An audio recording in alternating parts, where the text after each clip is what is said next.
산이 만들고 파도와 바람이 다듬고 시간이 기다려준 울릉도 독도입니다. 7월 울릉도 팟캐스트 진행을 맡은 임선자입니다. 반갑습니다.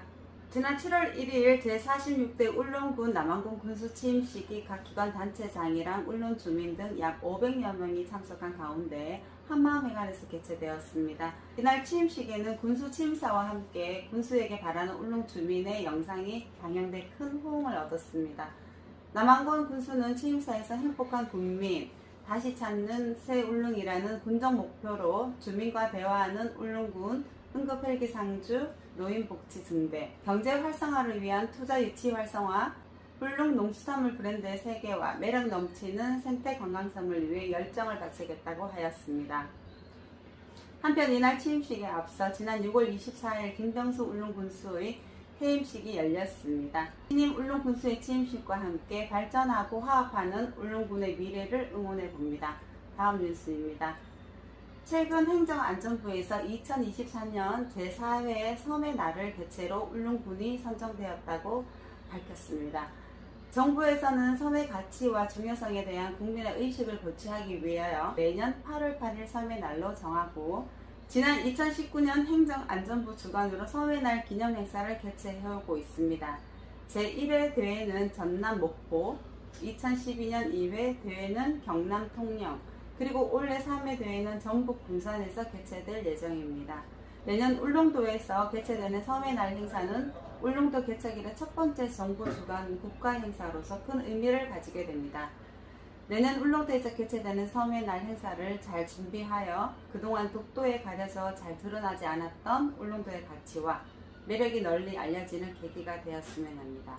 최근 울릉도에서는 울릉도 독도에 입출항을 하는 여객선 정보를 한눈에 볼 수 있는 여객선 통합 홈페이지를 개설해 국민의 큰 관심을 받고 있습니다. 현재 울릉도에서는 대저해운, 울릉크루즈, JS페리, 시스포빌 등 4개의 선사에서 여객선이 운영하고 있습니다. 그동안 선사별로 사이트를 운영해서 여객선 이용이 크게 불편하였습니다.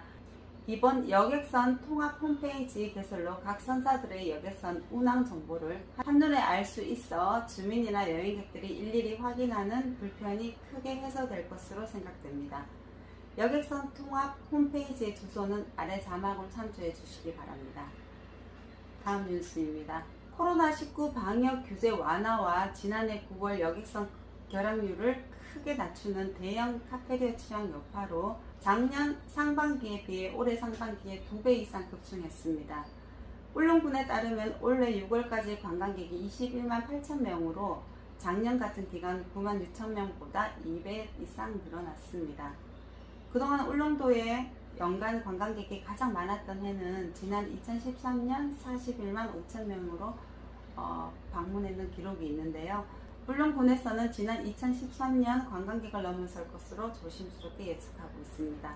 울릉도 경제 활성화를 위한 많은 관광객이 찾는 것도 필요하지만 한편으로는 울릉도를 찾는 관광객의 만족도를 개선시키고 다시 찾는 울릉도 그리고 관광 소득이 주민에게 모두 돌아가는 관광 정책 또한 필요할 것 같습니다.